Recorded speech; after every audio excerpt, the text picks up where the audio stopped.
Hello friends, welcome to online classes. मेरा नाम है रजत अग्रहरी। आज ये स्टैटिक जीके की आपकी नेक्स्ट क्लास है। इसमें हमने जो लास्ट की 2 क्लासेस थी उसमें एग्रीकल्चर से रिलेटेड कुछ फैक्ट देखे थे। जैसे पहले हमने देखा डिफरेंट टाइप ऑफ पैटर्न्स, कौन कौन से पैटर्न होते हैं, लाइक सेरिकल्चर, एपिकल्चर वगैरह वगैरह, हॉर्टिकल्चर वगैरह।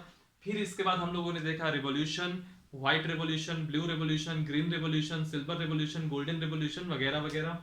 उसके बाद आज की क्लास है। आज की क्लास में हम लोग देखेंगे इनमें से जो अनाज है, कुल खाद्यान्न का उत्पादन सबसे ज्यादा कहाँ होता है, तिलहन सबसे ज्यादा कहाँ होती है, दलहन सबसे ज्यादा कहाँ होती है, मोटा अनाज सबसे ज्यादा कहाँ होता है, गेहूं, चना, ज्वार, बाजरा, मक्का, गन्ना, आलू, प्याज, सब किस राज्य में सबसे ज्यादा उत्पादन होता है, कौन सा राज्य दूसरे नंबर में, कौन सा राज्य तीसरे नंबर में।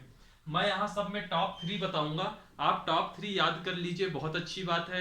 अगर याद नहीं होती है तो जो टॉप है, पहला राज्य है, वह आपको पता होना चाहिए। उससे क्वेश्चन हमेशा बनते ही बनते हैं। ठीक। उसके बाद चलिए, अभी इस देखिए एग्रीकल्चर से रिलेटेड रिलेटेड क्वेश्चन सब में आ रहे हैं।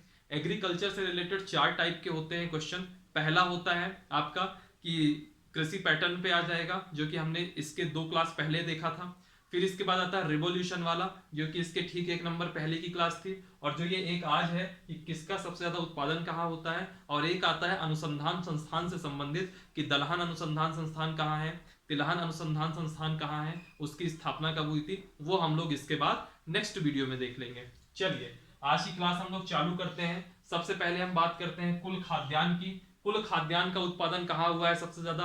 याद करने के लिए एक आप ट्रिक सोच सकते हैं कि भाई उत्तर प्रदेश का क्षेत्रफल सबसे ज्यादा है, तो उत्तर प्रदेश में अनाज भी सबसे ज्यादा होगा। तो उत्तर प्रदेश इसका आंसर हो गया कि सबसे ज्यादा खाद्यान्न उत्पादन कहाँ है, उत्तर प्रदेश में है। उत्तर प्रदेश के बाद कौन सा राज्य आएगा, तो आएगा पंजाब। पंजाब में ही आपकी ग्रीन रेवोल्यूशन हुई थी, हरित क्रांति हुई थी।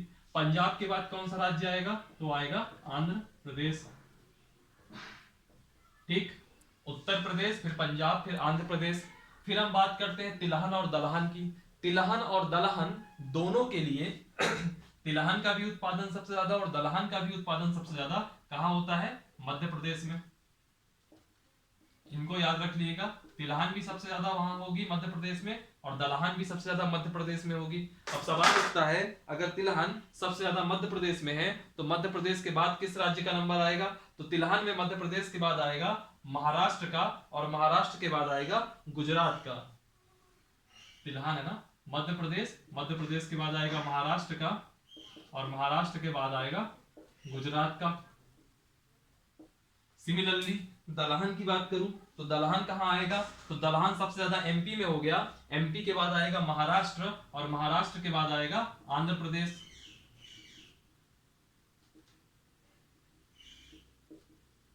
है ना। देखिए, मध्य प्रदेश और महाराष्ट्र, तिलहन और दलहन दोनों केस के लिए सेम है। तिलहन में तीसरे नंबर में गुजरात है, और दलहन में तीसरे नंबर में आंध्र प्रदेश है। तिलहन और दलहन के बाद बात आती है मोटे अनाज की। तो मोटा अनाज सबसे ज्यादा होता है आपका महाराष्ट्र में। मोटा अनाज कहाँ होगा, जहां पानी कम होगा, है ना। तो मोटा अनाज एक तो हो गया आपका महाराष्ट्र, जहां की मिट्टी कम उपजाऊ होगी वहां पे मोटा अनाज ज्यादा होगा। एक हो गया महाराष्ट्र, महाराष्ट्र के बाद हो गया राजस्थान, और राजस्थान के बाद हो गया कर्नाटक। ठीक, ये हो गया। ये हमने 4 चीजें देखी। इसके बाद हम बात करते हैं चावल की। चावल का उत्पादन सबसे ज्यादा कहाँ होता है। बहुत लोग पंजाब, यूपी इन सब में कंफ्यूजन में रहते हैं। मैं आप लोगों को बता दूं, चावल का सबसे ज्यादा उत्पादन होता है पश्चिम बंगाल में। चावल का सबसे ज्यादा उत्पादन होता है पश्चिम बंगाल में। पश्चिम बंगाल के बाद होता है आंध्र प्रदेश में। पश्चिम बंगाल के बाद होता है आंध्र प्रदेश में, और आंध्र प्रदेश के बाद चावल का सबसे ज्यादा उत्पादन होता है उत्तर प्रदेश में। ठीक। पश्चिम बंगाल, फिर आंध्र प्रदेश, फिर उत्तर प्रदेश। गेहूं का उत्पादन सबसे ज्यादा होता है उत्तर प्रदेश में। उत्तर प्रदेश के बाद होता है पंजाब में, और पंजाब के बाद होता है सबसे ज्यादा उत्पादन गेहूं का हरियाणा में। है ना। UP, then Punjab, then Haryana. अब बात आती है बाजरा की।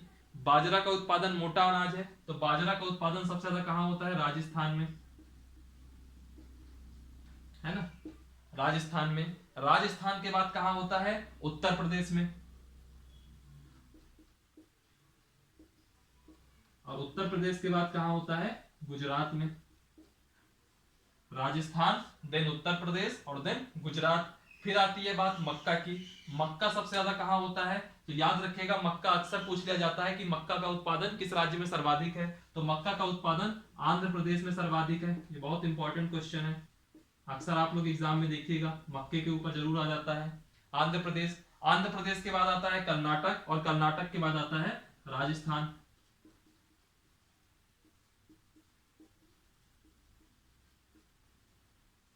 ठीक, तो इनको पहले रिकॉल कर लीजिए, फिर इसके बाद कुछ और फसलें हैं उनको भी देखते हैं। कुल खाद्यान्न सबसे ज्यादा उत्पादन कहां होता है? Uttar Pradesh, then Punjab, then Andhra Pradesh. कुल तिलहन में मध्य प्रदेश, महाराष्ट्र, फिर गुजरात। फिर कुल दलहन में मध्य प्रदेश, महाराष्ट्र और आंध्र प्रदेश। फिर मोटा अनाज महाराष्ट्र, राजस्थान और कर्नाटक। फिर चावल, चावल सबसे ज्यादा पश्चिम बंगाल में होता है, फिर आंध्र प्रदेश में और फिर उत्तर प्रदेश में। फिर गेहूं, गेहूं सबसे ज्यादा यूपी में होता है, देन पंजाब में होगा, देन हरियाणा में। फिर है बाजरा, बाजरा सबसे ज्यादा राजस्थान में है, फिर उत्तर प्रदेश में है, फिर गुजरात में है। फिर है मक्का, मक्का सबसे ज्यादा आंध्र प्रदेश में है, फिर कर्नाटक में है और फिर राजस्थान में है। ठीक है, तो आप इस वीडियो को जो है, इस वीडियो को इस यहाँ पे आप स्क्रीनशॉट ले लीजिए, ये आप स्क्रीनशॉट ले लीजिए, फिर स्क्रीनशॉट ले लीजिए, फिर मैं उसके बाद आगे बढ़ता हूँ।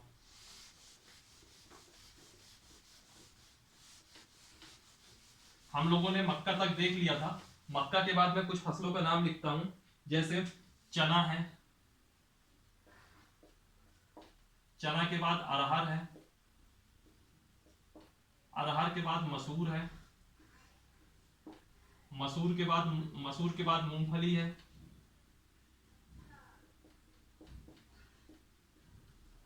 चना हो गई, अरहर हो गई, मसूर हो गई, मूंगफली हो गई। मूंगफली के बाद और देख लीजिए आप, सरसों हो गई। सरसों के बाद हमारा एमपी का फेवरेट सोयाबीन हो गया, क्योंकि हमारा एमपी सोया स्टेट कहलाता है। सोयाबीन हो गया, है ना। सोयाबीन के बाद एक देख लीजिए आप, सूरजमुखी देख लीजिए।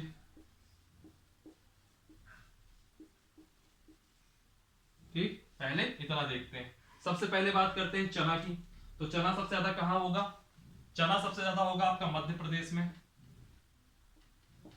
मध्य प्रदेश के बाद कहां होगा चना सबसे ज्यादा? महाराष्ट्र में। चना सबसे ज्यादा मध्य प्रदेश में, मध्य प्रदेश के बाद कहां होगा? महाराष्ट्र में, और महाराष्ट्र के बाद कहां होगा? आंध्र प्रदेश में। ठीक, मध्य प्रदेश, देन महाराष्ट्र, देन आंध्र प्रदेश। फिर आता है अरहर। अरहर आपका सबसे ज्यादा कहां होगा? अरहर सबसे ज्यादा होगा महाराष्ट्र में। महाराष्ट्र के बाद आता है ये कर्नाटक में। ठीक, क्या है देखिए, पूरा याद ना रहे, लेकिन जो सबसे ज्यादा कहां होता है यह आप लोगों को पता होना चाहिए। अरहर सबसे ज्यादा होती है महाराष्ट्र में, महाराष्ट्र के बाद कर्नाटक में, और कर्नाटक के बाद होती है सबसे ज्यादा उत्तर प्रदेश में। ठीक, फिर इसके बाद आता है मसूर। मसूर का उत्पादन सबसे ज्यादा कहां होता है? तो मसूर का उत्पादन सबसे ज्यादा होता है यूपी में, यानी कि उत्तर प्रदेश। उत्तर प्रदेश के बाद मसूर का उत्पादन सबसे ज्यादा कहां होता है? मसूर का उत्पादन यूपी के बाद होता है एमपी में, मध्य प्रदेश, और मध्य प्रदेश के बाद कहां होता है? बिहार में। ठीक है, मैं फिर कह रहा हूं, दूसरे और तीसरे नंबर का नहीं भी याद होता है तो दिक्कत नहीं है, लेकिन आपको ये पहले नंबर का याद होना ही चाहिए। और कई बार ऐसा आ जाता है, क्रम पूछ लेता है कि पहले नंबर में कौन, दूसरे में कौन, तीसरे में कौन, तो उस परिस्थितियों में 3 नाम आपको कम से कम पता होने चाहिए। फिर हम बात करते हैं मूंगफली की। तो मूंगफली सबसे ज्यादा कहां होती है? तो मूंगफली सबसे ज्यादा होती है गुजरात में। गुजरात के बाद होती है मूंगफली सबसे ज्यादा आंध्र प्रदेश में, और तीसरे नंबर में है मूंगफली के मामले में तमिलनाडु। ठीक, ये हो गया मूंगफली। मूंगफली के बाद हम बात करेंगे सरसों की। तो सरसों सबसे ज्यादा कहां होगा? राजस्थान में। राजस्थान के बाद सरसों सबसे ज्यादा कहां होगा? उत्तर प्रदेश में। और उत्तर प्रदेश के बाद सरसों सबसे ज्यादा कहां होगा? हरियाणा में। तो सरसों सबसे ज्यादा कहां हो गई? राजस्थान में। सरसों के बाद बात करते हैं सोयाबीन। अभी मैंने थोड़ी देर पहले बताया कि एमपी जो है सोया स्टेट है, तो सबसे ज्यादा सरसों सोयाबीन कहां होगी? मध्य प्रदेश में। मध्य प्रदेश के बाद कहाँ होगी? महाराष्ट्र में। और महाराष्ट्र के बाद कहाँ होगी? राजस्थान में। ठीक, तो सोयाबीन सबसे ज्यादा कहाँ हुई? मध्य प्रदेश। मध्य प्रदेश के बाद महाराष्ट्र, और महाराष्ट्र के बाद राजस्थान। फिर बात आता है सूरजमुखी। सूरजमुखी पे अक्सर क्वेश्चन पूछ लेता है, तो सूरजमुखी सबसे ज्यादा कहाँ होती है? कर्नाटक में। अक्सर पूछ लेता है सूरजमुखी सबसे ज्यादा कहाँ होती है, तो याद रखिएगा कर्नाटक में। कर्नाटक के बाद सूरजमुखी होती है आंध्र प्रदेश में, और आंध्र प्रदेश के बाद होती है महाराष्ट्र में। ठीक, इनको वापस से रिकॉल कर लीजिए। चना, चना आपका है मध्य प्रदेश, महाराष्ट्र, आंध्र प्रदेश। चना है आपका मध्य प्रदेश, महाराष्ट्र, आंध्र प्रदेश। फिर है अरहर, महाराष्ट्र, कर्नाटक, उत्तर प्रदेश। फिर है मसूर, यूपी, एमपी, बिहार। फिर है मूंगफली, गुजरात, आंध्र प्रदेश, तमिलनाडु। फिर है सरसों, राजस्थान, उत्तर प्रदेश, हरियाणा। और फिर है सोयाबीन, मध्य प्रदेश, महाराष्ट्र, राजस्थान। और फिर है सूरजमुखी, कर्नाटक, आंध्र प्रदेश और देन महाराष्ट्र। इसके बाद कुछ 4-5 और फसलें बची हैं, उनको भी देख लीजिए, जो कि बहुत इंपॉर्टेंट है और अक्सर क्वेश्चन में आती है। हमने कहां तक देख लिया था? हमने देखा सूरजमुखी तक। ठीक, सूरजमुखी के बाद हम देखेंगे, सूरजमुखी के बाद हम देखेंगे कपास। कपास के बाद हम देखेंगे जूट। ठीक है, कपास के बाद हम देखेंगे जूट। जूट के बाद हम देखेंगे आलू। आलू के बाद हम देखेंगे प्याज, और प्याज के बाद हम देखेंगे गन्ना। थोड़ा सा मार्कर थोड़ा डाउन हो गया आज। ठीक है, आलू के बाद देखेंगे प्याज, प्याज के बाद हम देखेंगे गन्ना। तो सबसे पहले कपास की बात कर लें। कपास का सबसे ज्यादा उत्पादन कहाँ होता है? गुजरात। गुजरात के बाद कहाँ होता है? महाराष्ट्र। महाराष्ट्र के बाद कहाँ होता है? तमिलनाडु। ठीक, कपास वैसे देखा जाए तो जहां जहां काली मिट्टी होगी वहां कपास ज्यादा होगा, क्योंकि काली मिट्टी कपास के लिए बहुत ही यूजफुल होती है। ठीक है, कपास में गुजरात, फिर महाराष्ट्र, देन तमिलनाडु। फिर कपास के बाद आता है जूट। जूट की याद रखिएगा, जूट की खेती सबसे ज्यादा कहाँ होती है? कभी भी आ जाए तो पश्चिम बंगाल। ठीक है, जैसे जूट के आपके बोरे वगैरह बनते हैं ना, इन सब का उत्पादन सबसे ज्यादा पश्चिम बंगाल में ही होता है। खास तौर पे पहले जब हमारा विभाजन के पहले जो पूरा अखंड भारत था, उस स्थिति में जो बांग्लादेश का हिस्सा लगता था, तब तो बहुत ही ज्यादा जूट का उत्पादन होता था। और आज भी जो जूट का उत्पादन है सर्वाधिक पश्चिम बंगाल में है। इसके बाद के कुछ नंबर जरूर आएंगे, बिहार और असम भी आएगा, लेकिन सर्वाधिक पश्चिम बंगाल में। और सर्वाधिक का मतलब ये है कि बहुत बड़ा रेशियो अकेले बंगाल में ही होता है। पश्चिम बंगाल, देन बिहार, देन असम। फिर हम बात करते हैं आलू। तो आलू सबसे ज्यादा कहाँ होगा? आलू सबसे ज्यादा होगा यूपी में, फिर होगा बंगाल में, और फिर होगा बिहार में। आलू उत्तर प्रदेश, देन बंगाल, बंगाल बोले तो पश्चिम बंगाल। ठीक है, और फिर बिहार। आपको मेन याद रखना है कि सबसे ज्यादा कहाँ होता है। आलू के बाद हम बात करते हैं प्याज, बहुत फेमस है नासिक की प्याज। तो प्याज में क्या है सबसे ज्यादा? महाराष्ट्र में। महाराष्ट्र के बाद क्या आएगा? गुजरात आएगा, और गुजरात के बाद क्या आएगा? कर्नाटक आएगा। और लास्ट है गन्ना। तो गन्ना का उत्पादन सबसे ज्यादा कहाँ होता है? उत्तर प्रदेश में। उत्तर प्रदेश के बाद कहाँ होता है? महाराष्ट्र में। और महाराष्ट्र के बाद कहाँ होता है? तमिलनाडु में। अब याद रखिएगा, इसी वजह से अगर आप देखेंगे तो शुगर फैक्ट्री, यानी कि शक्कर बनाने की, शुगर मिल, शक्कर बनाने की जो मिल है सबसे ज्यादा आपको यूपी में मिलेगी। जब हम ज्योग्राफी में रिसोर्सेज वाला चैप्टर करेंगे या उद्योग वाला करेंगे, तब हम बात करेंगे कि ऐसी क्या वजह रही कि उत्पादन गन्ने का सबसे ज्यादा यूपी में होता है, और धीरे धीरे यूपी से पूरी की पूरी शुगर मिल बहुत तेजी से शिफ्ट हो गई साउथ इंडिया में। ये डिबेट हम तब करेंगे, ज्योग्राफी का टॉपिक है मेंस का। ठीक है, आपके सामने कुछ लिखे हैं, इनको रिकॉल कर लीजिए। कपास सबसे ज्यादा उत्पादन होता है गुजरात में, गुजरात के बाद महाराष्ट्र, फिर तमिलनाडु। जूट का उत्पादन सबसे ज्यादा पश्चिम बंगाल, फिर बिहार, फिर असम। फिर आलू, आलू का यूपी, बंगाल, देन बिहार। प्याज सबसे ज्यादा महाराष्ट्र में, नासिक फेमस ही है, फिर गुजरात, फिर कर्नाटक। और गन्ना सबसे ज्यादा UP, then Maharashtra, then Tamil Nadu. इतनी सारी आपकी मुख्य फसलें थी। इनका मैंने ये बता दिया टॉप 3 स्टेट कि सबसे ज्यादा कहाँ, दूसरे नंबर पे किस राज्य में, और तीसरे नंबर में किस राज्य में। आपको ये तीनों याद रखने की जरूरत नहीं है, याद हो जाए बहुत अच्छी बात है, नहीं याद होता है तो आप कम से कम टॉप वाले याद रखिए कि कपास है तो सबसे ज्यादा गुजरात में, जूट है तो बंगाल में, आलू है तो यूपी में, प्याज है तो महाराष्ट्र में, गन्ना है तो यूपी में। यह चीजें बस आप याद रख लीजिए, उतना ही आपके लिए सफिशियंट रहेगा।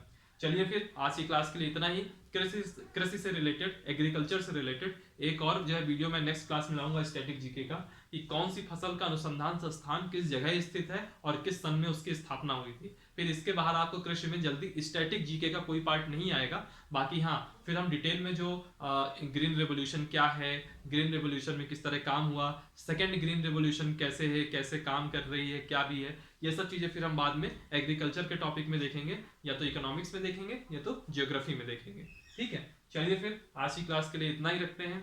Thank you so much. Video को लाइक करिए, कमेंट करिए, चैनल को सब्सक्राइब कीजिए और अपने इस लिंक को सब जगह शेयर कीजिएगा ताकि आपके फ्रेंड्स वगैरह भी इसको देखें और सब्सक्राइब करें। डिस्क्रिप्शन बॉक्स में टेलीग्राम की लिंक होगी, उसको जरूर ज्वाइन कीजिए। उसमें क्वालिटी लेवल में कंटेंट आता है, वो उसमें आपका पीडीएफ फाइल वगैरह भी आती है, ठीक है, जो आपके लिए यूजफुल रहेंगे। Thank you for watching, thank you so much.